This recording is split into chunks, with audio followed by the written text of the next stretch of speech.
Hello and a really warm welcome to the Code with Ken YouTube channel. I'm a former GCSE student who got grade 9s on the GCSE Edexcel Computer Science course, and I'm currently studying the OCR Computer Science A-level course.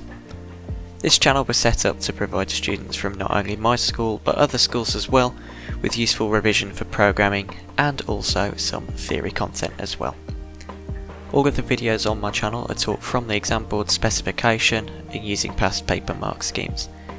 Anything programming is always taken from the Computer Science Programming Language subset or the PLS document. As well as the programming and theory revision, there will also be some useful tips and tricks that I've found through studying the course. The sort of content you can expect to see here.